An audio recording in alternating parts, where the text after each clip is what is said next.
In a quiet, sunlit courtyard, there stood a father, weathered by time, yet unwavering in his love. His days were long, his hands calloused by the toil of the land he had worked for so many years.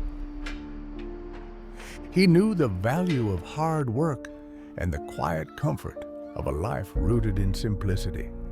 Yet in his heart, there was always a longing, an unspoken hope that one day his sons would be beside him, sharing in the labor and the love of the land. But one day, his youngest son, restless and full of dreams too large for this small life, came to him with a request that would change everything. He stood before his father, eyes burning with impatience, a longing for something more. The words he spoke hung heavy in the air. "Father," he said, his voice steady but urgent, "give me my share of the inheritance. I want what is mine." The father's gaze lingered on his son. A silent ache filled his heart.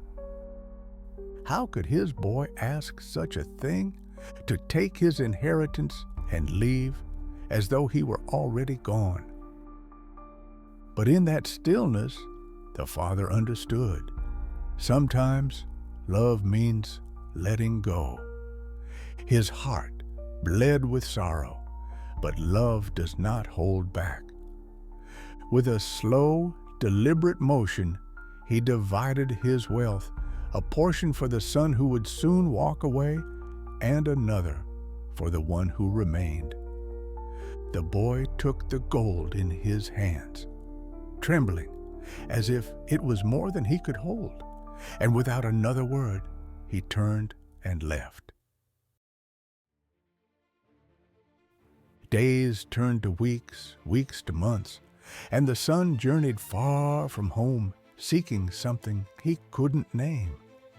The world called to him its pleasures, its promises, and he gave himself to it with abandon.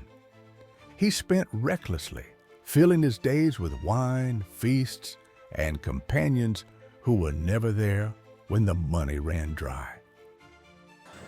In the beginning, the city was a dazzling place of endless possibilities, but as time passed, the gold in his pockets grew lighter.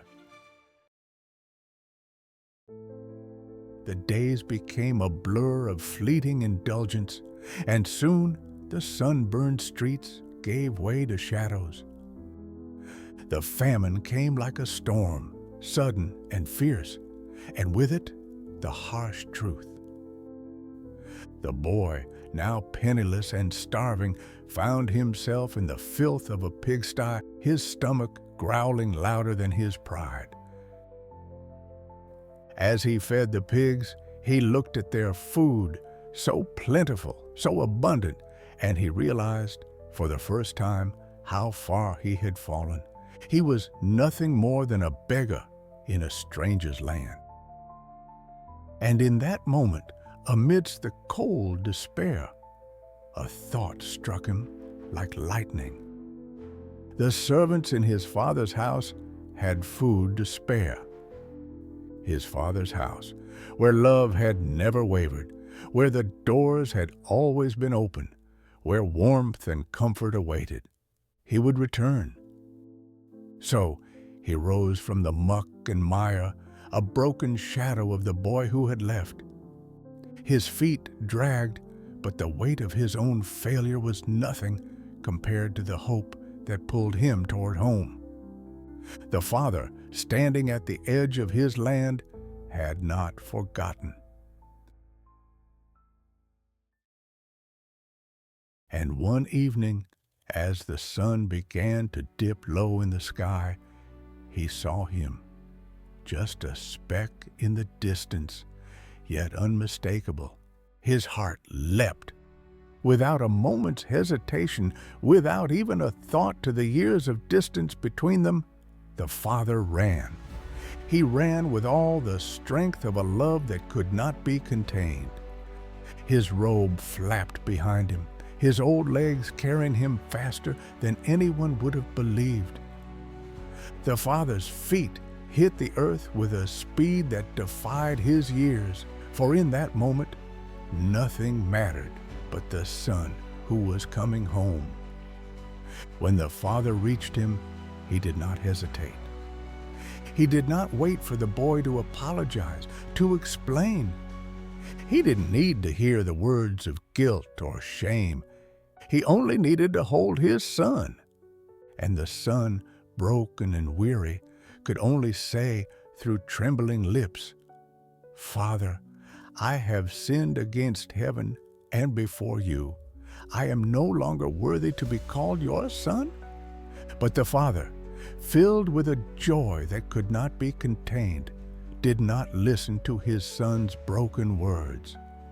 Instead, he called to his servants with a voice that rang through the air, "Bring the best robe, put a ring on his finger and sandals on his feet, for this son of mine was dead and is alive again. He was lost and is found." The music of celebration rose as the house was filled with the sounds of joy.